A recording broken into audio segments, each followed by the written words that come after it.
were talking about this. We was talking about it a little bit earlier in terms of, the respect that we should all share in terms of our military, the people in this country and what they've done, sacrificed. And that's something that I've always been. We should all share in terms of our military, yeah, I'm getting an echo back, but what they've done, sacrificed. I must be playing on your screen right there because I hear myself playing back.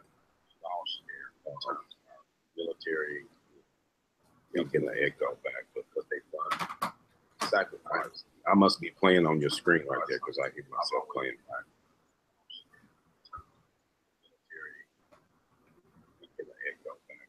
Did you close your share screen? I must be playing. Yeah, I'm not sharing anything at the moment.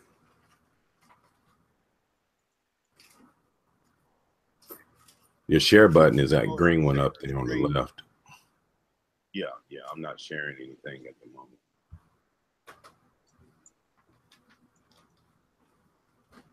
Your share button is that green one up there. Mm-hmm. I'm going to try to work on this feedback right now. It may have happened when you went live. Mm-hmm. I'm going. Oh, there we go. Work on this feedback right now. That should have did it.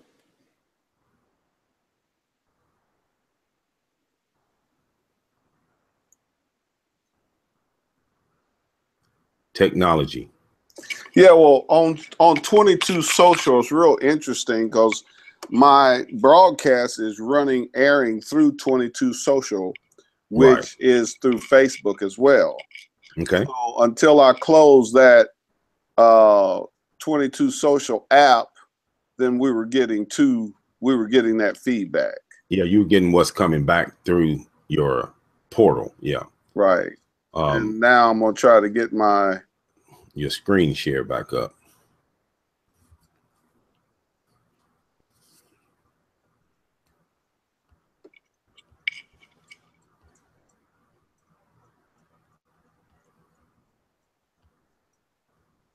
It looks like Coach Porter is really having a hard time over there in Utah coming on live. Yeah, but I didn't know they were having such a storm over there today. Yeah, they've been having some really bad storms out there for the last few days. Really? Is it from the hurricane? Colorado. I don't know where it's from, but Colorado was having some real bad storms about a week ago. And it just seemed like it's hanging out over there for some reason.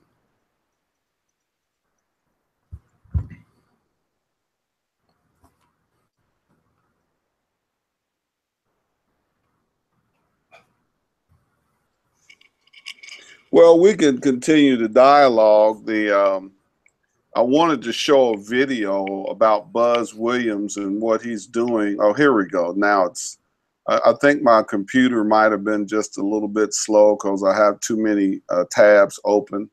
Yeah. But those are some of the things that we work out, while we're going.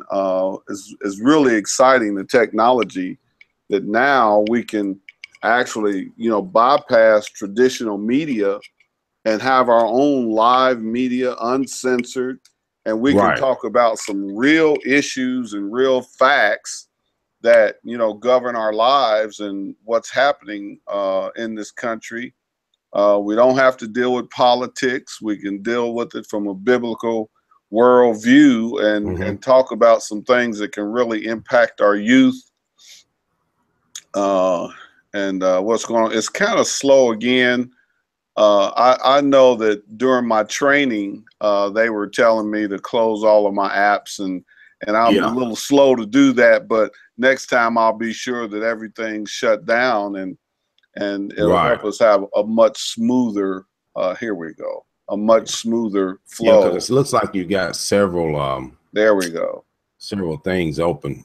Yeah, I do. There we go. I do. Here we go, Brother Al. Okay.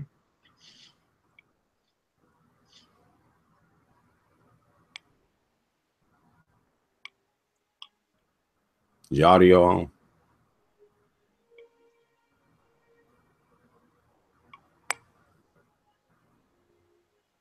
Can you hear the audio?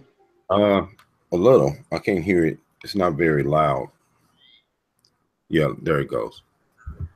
Yeah, you may want to turn it up on the slider right there. See if it's all the way up. How fast you run, how well you shoot. Didn't earn those chairs. Me draw up the play, me recruit real hard, me work real hard. There you go. Didn't earn the chair. These guys, when they were your age, interrupted their life. They paused their education. They changed their career. And they gave their life for those chairs. Do you guys understand what I'm saying? Not us. Not us. So when the anthem is played, we're going to stand like grown men. We're going to honor men like this that gave their life so we could have a chair to sit in. And in the 2.5 minutes that the song is played and somebody sings it or the music is played, we're going to stand at attention and honor of these men. And we're not going to sway back and forth. We're not messing with our short. We're not messing with our jersey. Those 2.5 minutes we're going to give to the people that earn these chairs. Because that freedom allows us to do what we're doing. I don't care if you see it, but I want you to know the words. I want you to be respectful of the words, because those words represent people's lives. And when we stand, we're going to put our right hand over our heart and our left hand behind our back. And we're not moving. And we're not looking down, and we're not swaying. We're standing still with perfect body language. And all that we're thinking about is these men who earned the right. You know, Brother Al, you know, when we were coming up and involved with sports, I mean, our coaches taught us, you know, respect. Right. And our parents and grandparents taught us respect. Oh, yes. In many cases.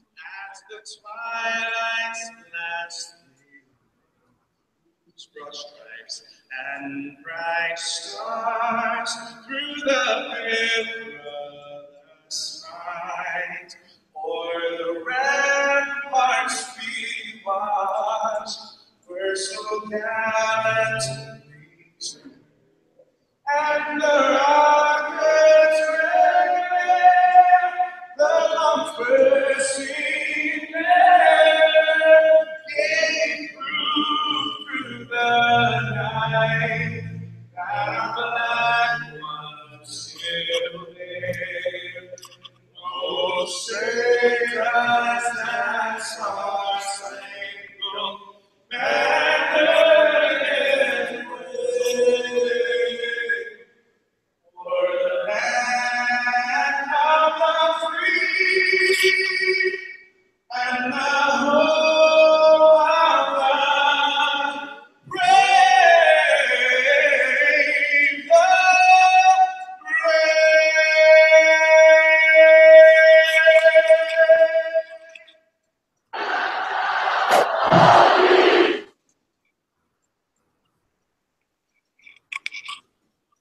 Well, there you have it. And you know, still today, when I go to a game and the national anthem is played, I still have that, you know, warm, fuzzy, you know, manifestation in my heart. Right. Because it still means so much to me, and it's because of the way, you know, I was trained as a young boy. Right. Bless you are to have gotten up this morning and breathed your first breath of American air. We live in the greatest country God ever let me created, so would you rise? And we go. Let's honor. Yeah, it boils down to respect. It's just showing some respect, and we were taught to respect our elders, period. It didn't matter. Somebody walking down the street, if they were your elders, you respected them. And I think that's something that's sort of missing in this conversation. Not just the flag, but you respect what it represents.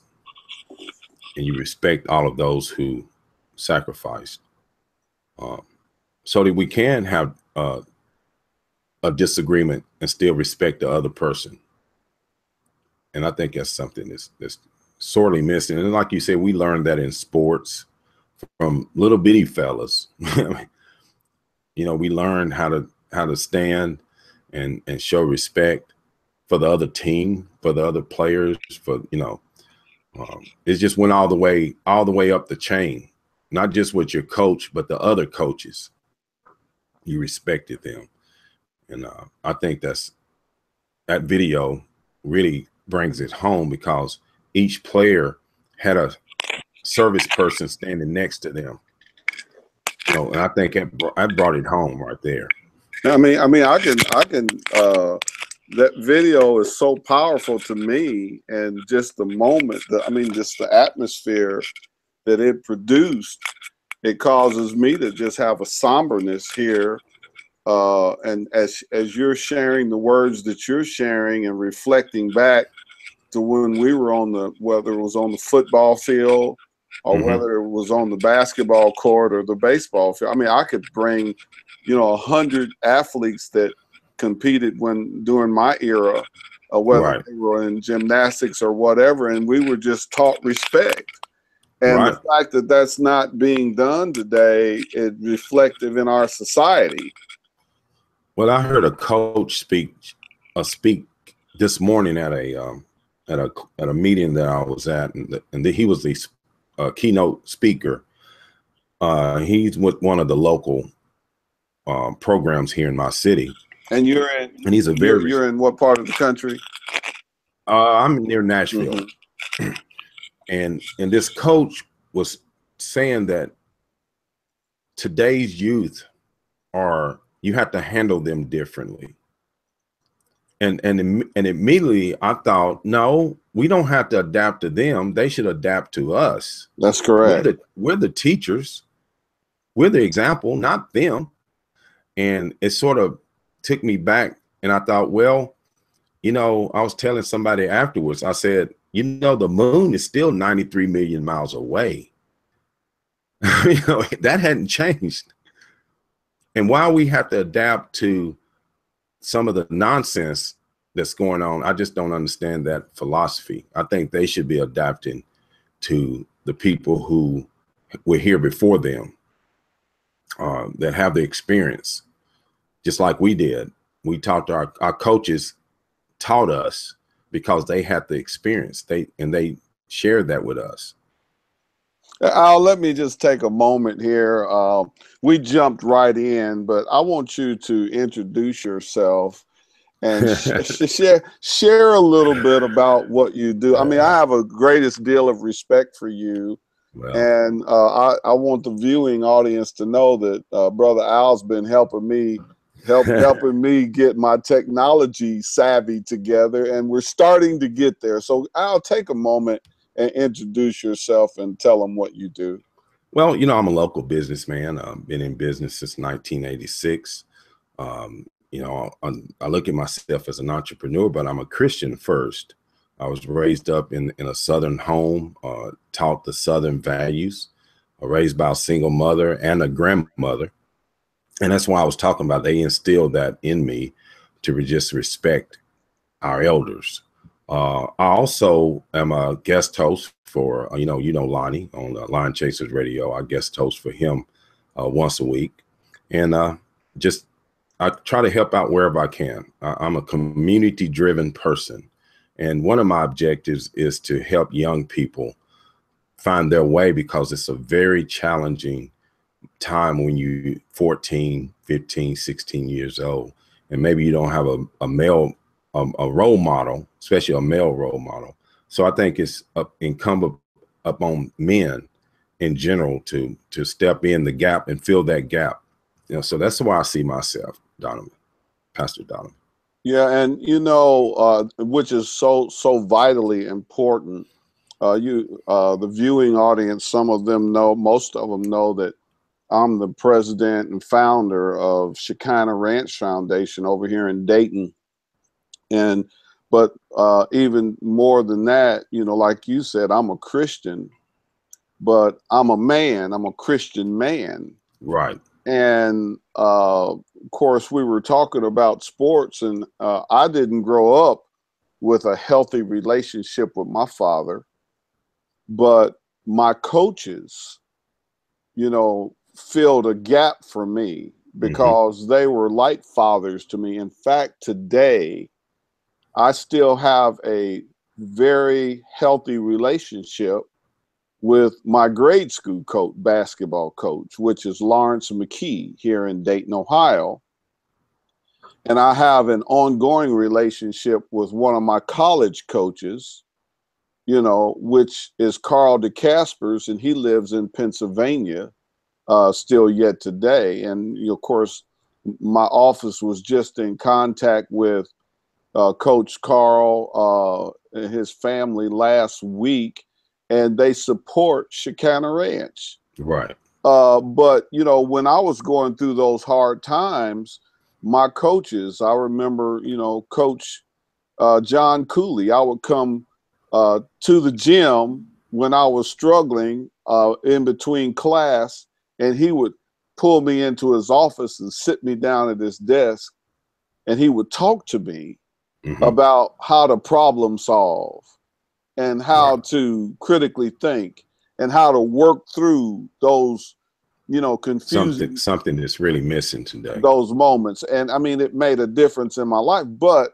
Coach John Cooley, whether it was Coach McKee, Coach DeCaspers, they would talk to us about what it meant to be a man and the responsibility that accompanied maturing and growing up and being a man that makes us really what we are today.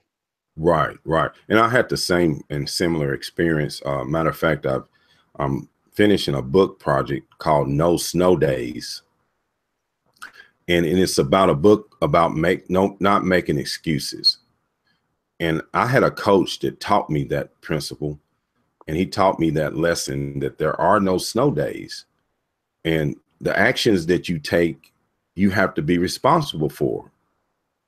Whether that's you skip school, whether you don't do your homework, whatever it is, if you're going to play sports, and my mother had a rule, you don't play sports if you don't make good grades, period.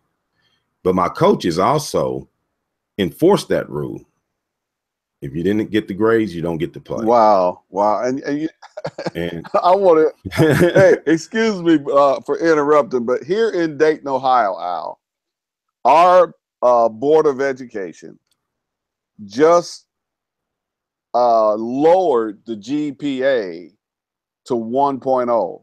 Wow. Now, what does that do for our students, much less our athletes? Well, you're gonna hit the target wherever the target is located. Wow. If it's low, you're gonna shoot low. If it's high, you're gonna go high. So, I think that's a disservice to the young people. It is. They're the ones going to have to suffer. The coaches already have theirs. The teachers, the coaches, the administrators, they have their degrees. They got their salaries. But that young person, there should be something that you should say, look, son, young lady, this is not just about playing basketball. This is not just about playing baseball, football, or whatnot. This is about your future. And my responsibility not only is to teach you how to be a team player, but it's also to teach you how to strive for a good education, because that's going to be the key. And I don't think the coaches that I had, they wouldn't have put up with that. You wouldn't have played, under those circumstances. I don't care how good you were. No, and your grades, that's right. Yeah, and up to standards, you just didn't get to play. That's just. And there's another element. Today, we have so many athletes that come to our summer program, and I listen to them talk. Yeah. And today, the coaches don't have the standard that if you don't come to practice, you don't play. Right. No. Yeah. I find that shocking. I'm gonna be honest with you. It sort of shocks me that sports or just society has changed that drastically since I graduated in 1980. And of course, went on to college and did well. But I just can't imagine a coach allowing me to be that reckless and still, put on that uniform. You showed that video just a minute ago, and I saw those uniforms. I went to a military academy in high school, and I'm gonna tell you, their standards were tough. They were very tough. And that's where I learned the no snow day principle. If it snows, we don't close this military academy. Right. And it's your responsibility to get here. And if you can't get here, somebody will come and get you. And I had a coach actually come and get me once because I thought I'll just hang out and don't go to school today because it's 12 inches of snow on the ground. And he said, son, we don't close because of snow. And he got in his car and he drove and picked me up. And that made an impression on me. It really did. I used to wonder, why did this guy care that much about my education? That he risked his own life to come out and come and get me. He cared about you. Yeah. Oh, no doubt. Yeah, he cared about you and all that involved you. That's why he cared about your education. And these were the type of leaders. Yeah. I want to say men, but I want to say leaders that sculpted a whole generation of athletes that now we see in professional athletics to where they don't want to stand for the national anthem. Right. We see a lot of unscrupulous things happening in athletics. I mean, I have had the privilege of spending time with Dolores Jordan, Michael Jordan's mother. And I have had the privilege of spending time with Meadowlark Lemon before he went home to be with the Lord, and some other professional athletes, and from that era, okay? Right. And we're talking about values that marked an era. Right. That we had ethics and integrity in the classroom. Oh, some of us struggled in certain classes, but we had ethics. We had respect for authority. We had a certain posture of values in the locker room. Right. There was not this foolishness that takes place in locker rooms, not when we were in the locker rooms. And those of us who were leaders on the team, I was a captain, and, I'm sure you had leadership responsibilities in your, and so we actually monitored what took place in the locker room. Right. Well, I had a coach that his saying was, the I don't lie. That was his saying, son, the I don't lie. And if you were saw doing something and it got back to the coach, that's what he would tell you, son, the I don't lie. And if somebody told him something that you were doing in the community you wasn't supposed to be doing. Oh, absolutely. And it got back to the coach, you had to pay your dues. I mean, yes, you want to play, this is what you got to do. And that's if you survived, Hey, Coach Cooley, we had a ball player. His name was Robert Patterson. We called him Uncle Bob. And I'm telling you, he was one of the best in the nation back in 1974, 75. I mean, I literally watched him several games, score over 50 points. And that was before the 3-point line was. Right. Okay. And something came into Coach Cooley's ear and found out something he did, disrespected his mother or something. Hey, it didn't matter. Uncle Bob was on the bench. Yeah. Because he taught us, if you don't pay the price, you don't play on my team. You're going to sit the bench. And you know what? that had an impact in our lives. Sure. It meant that, look, everyone's going to be treated equally from the top to the bottom. And that's what type of coach that I love playing for, because I knew going in what the expectations were. And throughout life, it teaches you that it rains on the just and the unjust. It does. And that sometimes you may be innocent, but if the coach or the parent or someone, your teacher, wants to teach you a lesson, you just do it. You just do what's required. Don't pout. Don't go storming off mad. Just do what you have to do. And I think we're missing that now for sure, because so many kids feel like they're entitled to it because they can score 50 points. They can do whatever they want to. And like that Colin Kaepernick player, just because I'm this person and I'm doing this, I can say what I want, do what I want. Well, he's learned the hard way. He who makes the gold makes the rules. That's right. And he's learned the hard way. And that young man could have had a different path. And maybe he'll get back on that path and show some humility and some respect. And I think he can recover. Well, I told I've got several people that I've discussed this with, and I said the thing that concerns me most about that particular issue that is what is it teaching our young people? Well, you already see. Yeah, that's right. That's exactly right. 8-year-olds taking a knee. Mm-hmm. Yeah. You got high school teams taking a knee during the national anthem. And it's all because they see the older adults doing this, and that's a poor example. It's just a poor example. Yeah, he has a right. They have a right to do it. I'm not going to take that away from them. In the free country, you got a right to do stupid things, but there's also consequences for your actions. Yeah, well, just because we live in a free world or a free society, it doesn't mean that we should abuse our freedom.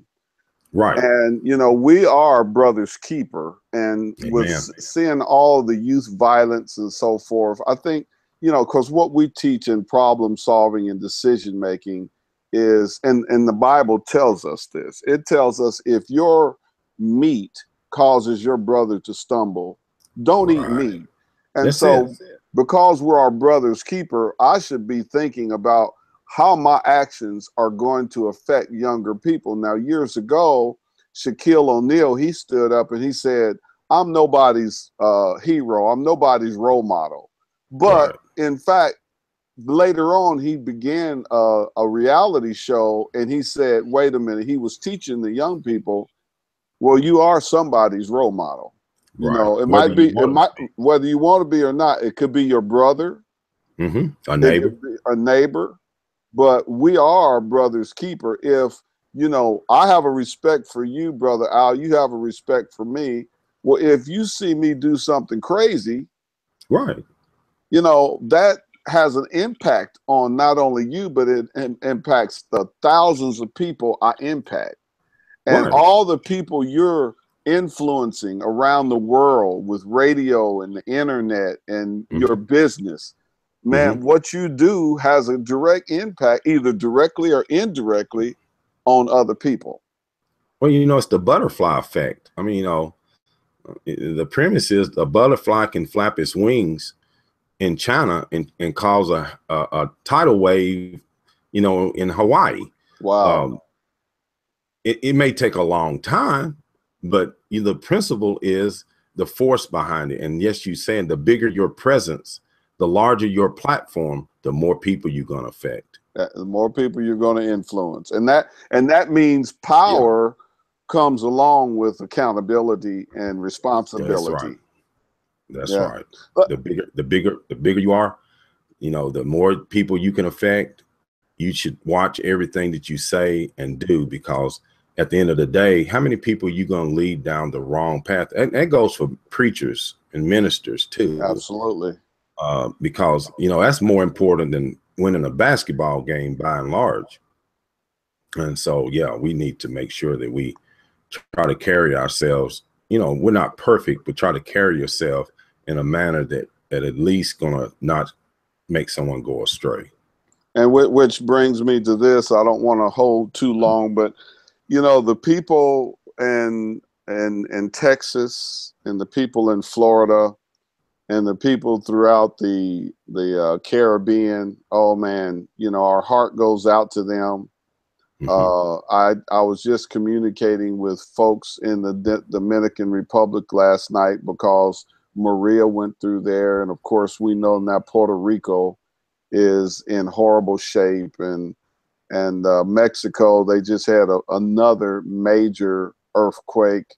And so I think we're living in a very serious time where people need to, you know, get their heart right with God. You know, the Bible tells us there's going to be cosmic upheavals in the last days. And I don't think we've ever seen such drastic and violent, you know, weather patterns as we've ever seen them. And especially with the earth and all. Yeah, I wanted to take a shift before we close out this segment and just talk about that a little bit. What's been on in your heart? Well, you know, I discussed this, of course, myself, and God's not going to be mocked. God is not going to be mocked. You know, and this country has been very blessed with so many resources. And to me, it gets back to how we've treated children, how we've treated the children in this country. And somebody's going to have to account for it, you know, and as society has taken it up on itself to legalize things like abortion. And whether we're doing it or supporting it or paying for it or whatever, we see it happening. We know it's happening. And for us to not try to end that heinous act, there's going to be a reckoning. And I think it's part of the reckoning. I think it's part of the, you know, we've sat on the sideline for years and we've done nothing. We've watched millions of babies be aborted in this country. That's just, you know, my personal. Yeah, but no, your personal opinion is on target. We're talking about abortion. We're talking about pedophilia. Oh, yeah. We're talking about exploitation in the area of human trafficking. Oh, yeah. We're talking about over in the area of now, you know, allowing transgenders to go into girls' bathrooms and schools and school. Oh, yeah. And you know what? I just have been talking to parents about pulling their children out of public schools and homeschooling and creating a homeschool network because we've been watching what's going on at Spelman University. Oh yeah. And people send their children to college with good trust and good faith.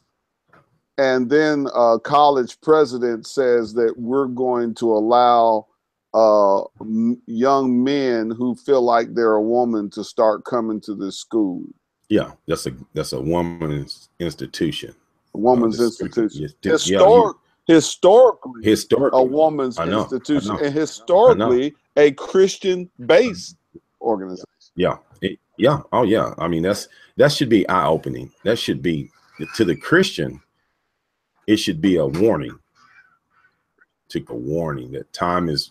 My grandmother used to say, time is winding up. Yes.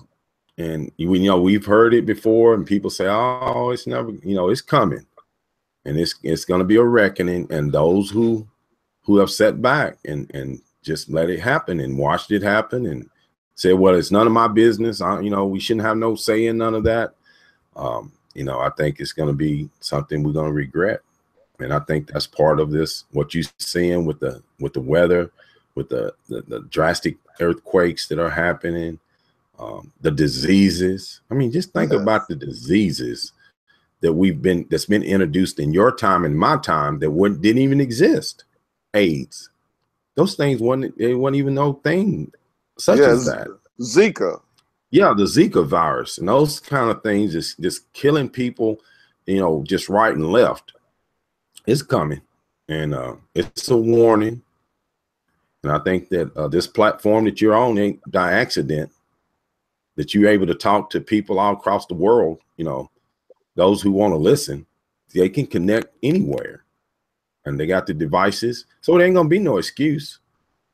Not gonna be an excuse. You know, there's one historical missionary. He said, in order for evil to triumph, all that is necessary is for good men to do nothing, and silence is responsibility, but silence is consent.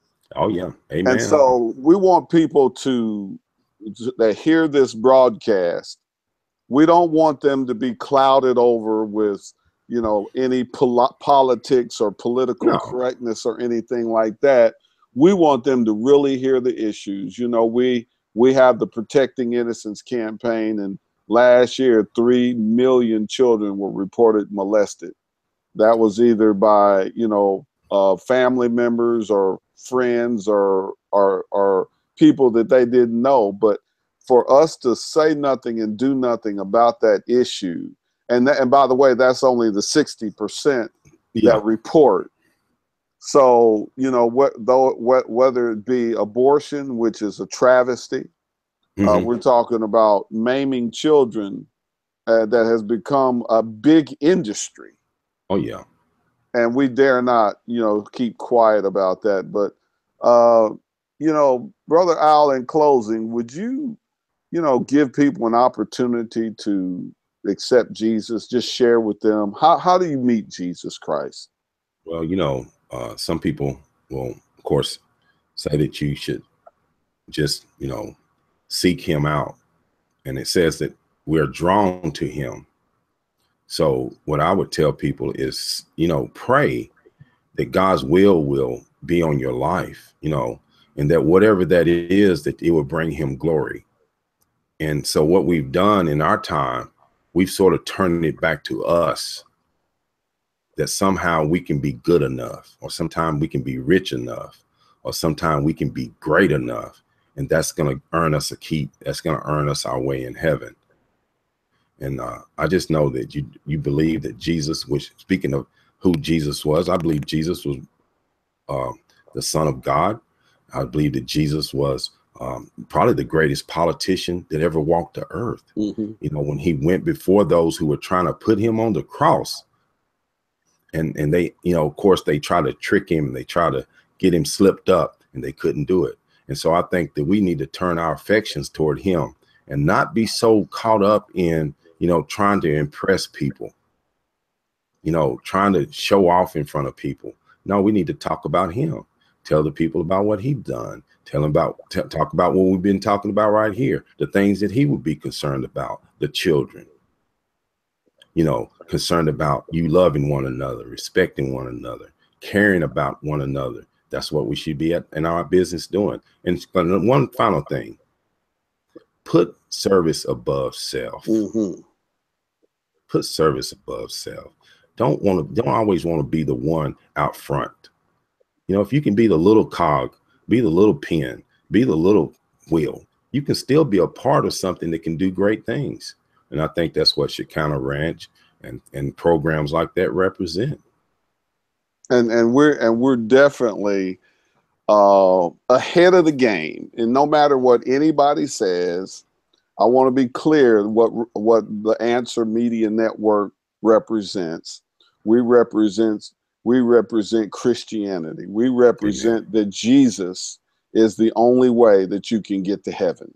Amen. Not Allah, you know, not Islam, not all of the different types of religions of the world. Jesus Christ is the only way. He's the only one that died and poured out his blood and was raised again the third day, that there's salvation only in him. Amen. And so that's who we are. That's what we represent. And by the way, Brother Al, Billy Graham's daughter was asked a few weeks ago, what about all of these horrible weather patterns and hurricanes and tornadoes and everything across the world? And her response was incredible. And I'm not going to talk about her response. After this broadcast, I'm going to post a link so that our viewers can read her response. It was earth-shattering. But one thing I will say, she said, I think because all of the horrible things that we're doing to children, she said, I think God has withdrawn his hand so that we can suffer the consequences. Yeah, that's going to happen. As a nation. So, Brother Odd, thank you for being on. I want you to come on again and again and again. We're talking about real things and sobering things. And I just want to say God bless you. Well, thank you for having me on, Pastor. And, of course, anytime you need me, you give me a call. Will do. And I thank our audience, and we will be posting a link because we are a nonprofit organization, and we want to encourage you to give your most gracious and liberal donation so that we can continue to build these networks. Besides then, post your prayer needs, and we will be praying for you, and we're here to help you in any way we possibly can. God bless.